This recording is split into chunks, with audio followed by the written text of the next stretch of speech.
Welcome to Rust Belt Builds. Today, we're going to be putting in a 3,500 RPM stall converter. So this is just a Jake stall converter. It's made in America, so it'll do just fine in this American muscle car. It's about 6:30 on a Friday. It's not too bad. The weather's not too bad out, but we're in the garage, so it really don't matter. It's just going to be a little chilly. So, yeah, we're going to tear into this thing and shoot some clips of us tearing it apart and putting it back together, and we'll show you how we have the cooling system routed and all that good stuff. So stick around. The car's going to be a complete animal with the stall in it, and we can't wait to make some videos with this thing, because it's going to be absolutely fun. So thank you and enjoy. So to install your stall converter, what you're going to do is you open up the door and you just toss it in here and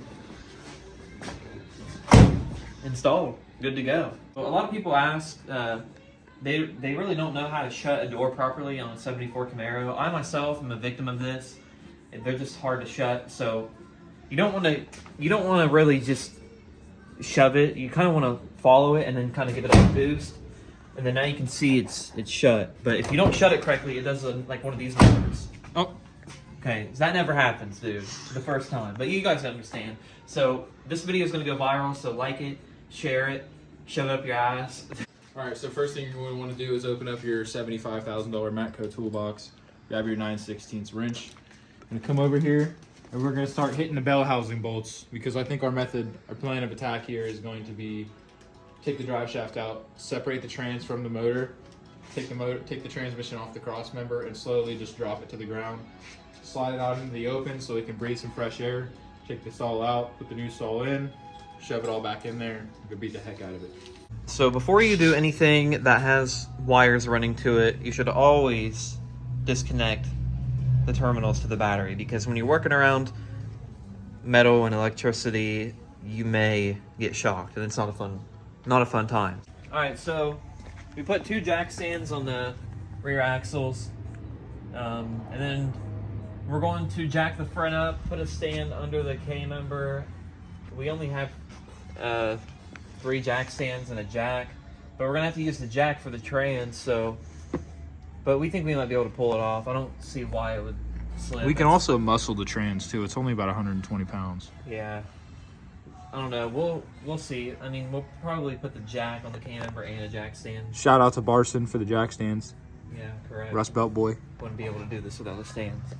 So yeah, that's where we're at with this. We're gonna start tearing into it now, so stick around. Alrighty, so we got the whole car lit up. It's on jack stands. We got these nice wheels. We're not gonna tell you which ones. They're just junk wheels. We found them. I was using them as like a stand. So yeah, Dax is gonna work on getting the drive shaft out. I'm gonna undo the bell housing bolts, and then we're gonna meet in the middle at the torque converter bolts and the cross member, and we'll have this thing out in about 15 minutes.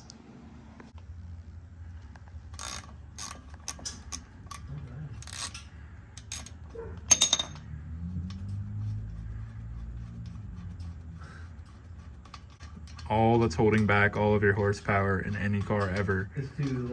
2 little tiny bolts. That's it. Do it. Thank your local rear end bolts. All right, drive shaft is out. Just laying right here on the floor. Trevor ended up getting the old spark plug out that was stuck in, because we changed the plugs, but cylinder 6 was stuck. So he went ahead and muscled through it, got it undone. Wasn't even all that bad, to be honest. Yeah.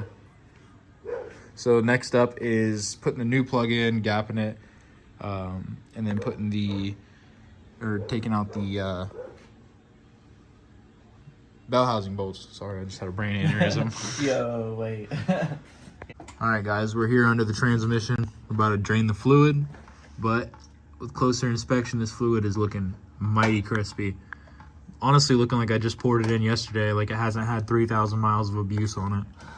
So I'm gonna let this sit here and hopefully catch all of it in this pan I just got. There it is. Looking nice. A little dark, but I mean, that's straight up almost brand new fluid. We're also going to change the trans filter and the trans gasket because, as you can see, it's a little, there's a leak somewhere.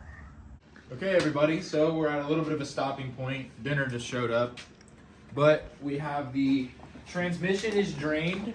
We're getting ready to pop the trans pan off. We're going to put the new filter and gasket on there. Drive shaft's out. The trans is separated from the engine. The header is off and clear. And the transmission is just about ready to drop.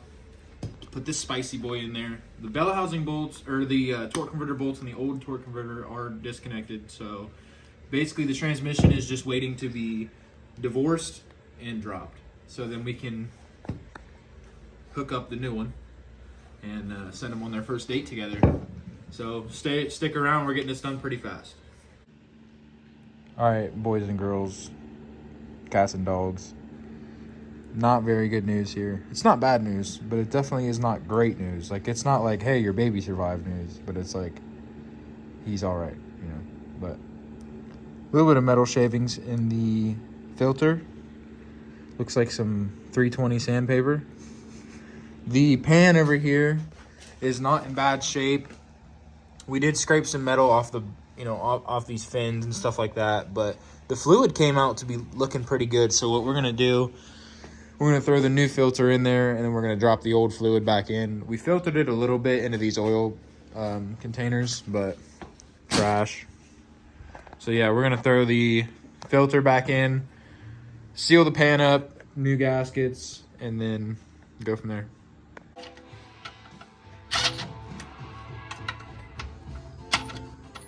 All right, pan's going on.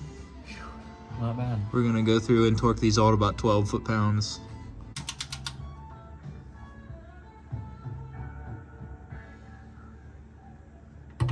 Wants to.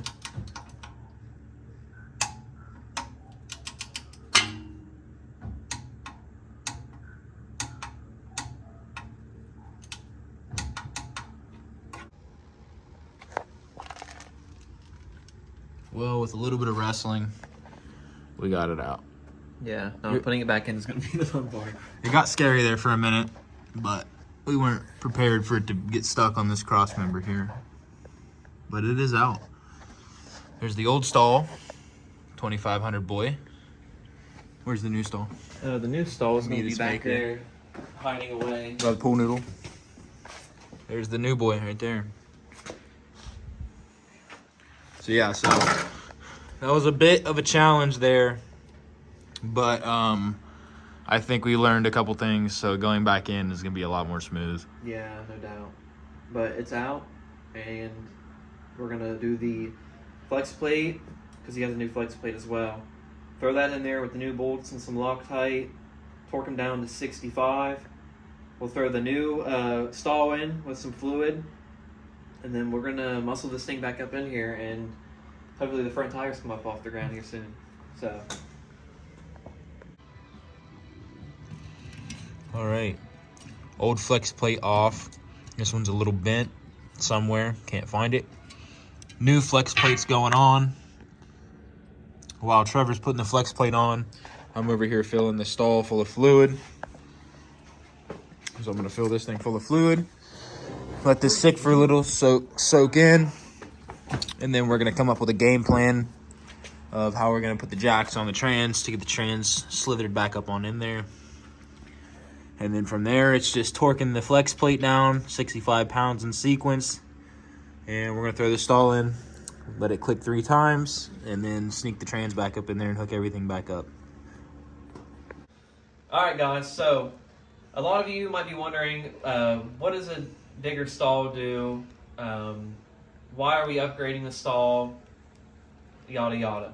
So we have here a 2500 stall, and this is a 3100 to 3500 stall. Now, the reason why this doesn't have a set number is because the weight of the vehicle, the transmission, the duration of the cam all has effect on the stall speed in the rear end as well.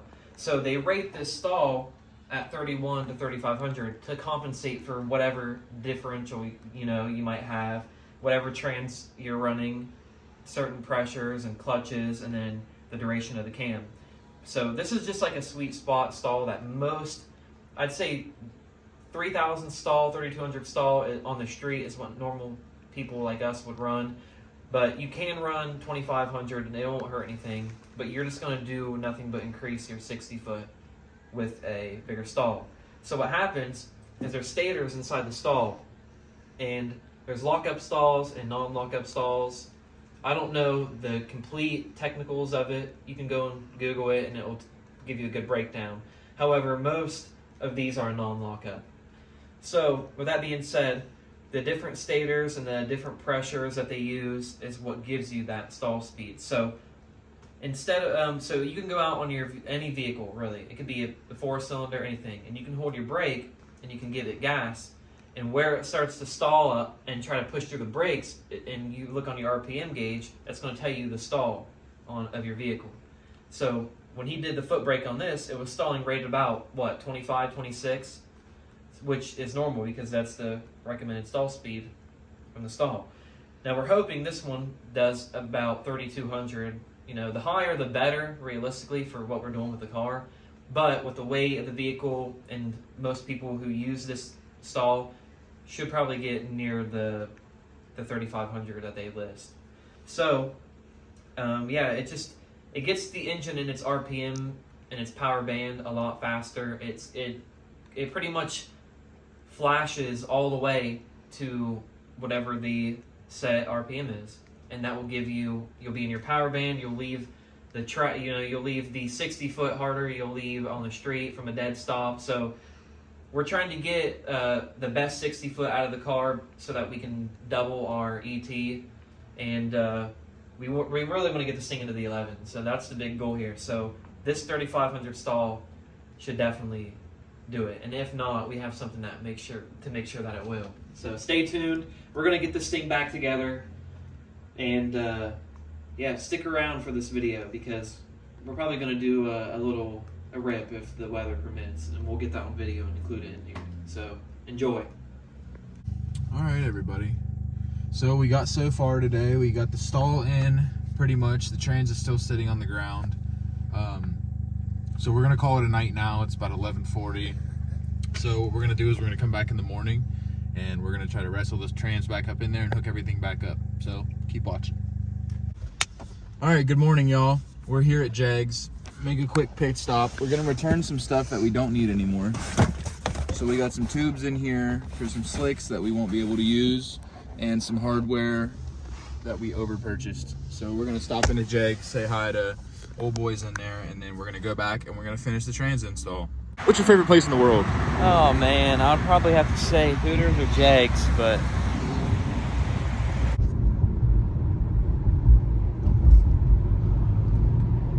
smack that guardrail.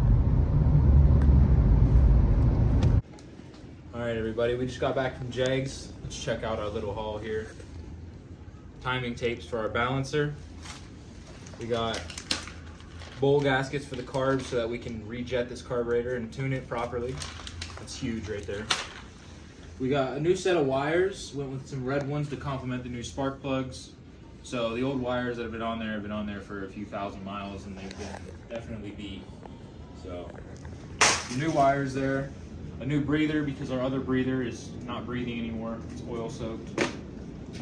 We got the O2 plugs for now for the collectors on there, because we bought collectors for O2 sensors so that we can read the AFR. We don't have an AFR gauge yet. That's coming soon, but for now we're just going to plug them off. We got the $350 Summit sticker and some t-shirts. We got a Nitrous Express t-shirt. For some random reason, I don't know yet, but the sticker will be going on the Camaro for some random reason, I don't know yet. And then Trevor got a Badass GTO shirt. Yes. Car is behind us here. We're going to continue to muscle this transmission back up in the car and not break our pelvic bones or have a hernia. All right, fellas, we had to run to our Harbor Freight, Harbor State, Harbor Cake to go get a jack, because the jack that we were using was from 1937, and we just want a low jack so we can pick the trans up and put it on the jack We're going to use the gear wrench box as a buffer so we don't crack, like push the pan in. So yeah, I picked this up at about 130 bucks. And I think it's going to do us pretty good. I mean, we don't lift anything around here more than 2 tons. So yeah, we do race car stuff here. So this is going to do just good enough. So we're going to assemble this and we're going to finagle our way up to the transmission. Alrighty guys, so transmission is in, drive shaft is in, cross member is in, bell housing bolts are in, torque converter bolts are in. This is a wrap right here. After a few hours of fighting the transmission with just 2 guys and no space under the car, we finally got everything buttoned up. We got the new wires up here installed. We're gonna fix them after we get the car down and get them settled correctly. But for now, that'll do. We got the transmission lines put back into the cooler. Batteries hooked back up since we're not really doing any other work. And I think this is it. So that being said, this is a wild ride that we took to get this thing buttoned up, and we hope that it pays off. But it's late. Well, it's getting late. And we put in a full day of working on this thing. It was a headache, but it turned out in the end. So cross your fingers that everything goes smooth. We torqued everything to spec, put everything back for where it came from. And so we're just hyped to get this thing going and seeing how it performs with the new stall. I think it's going to be a drastic difference. All right, everybody. So that wraps up this video. We're going to fill the trans with some fluid and button some last little small things up. So we have the new 411 gears, the new 3500 stall, the 28 by 10 QuickTime Pros. This thing is going to be an absolute monster. It already hooks really good on these QuickTimes, a lot better than the slicks did on the street. So our next video here in a couple days is going to be taking this thing out and testing it and see what we can do. So that being said, thank you guys for watching, and I'll see you in the next one.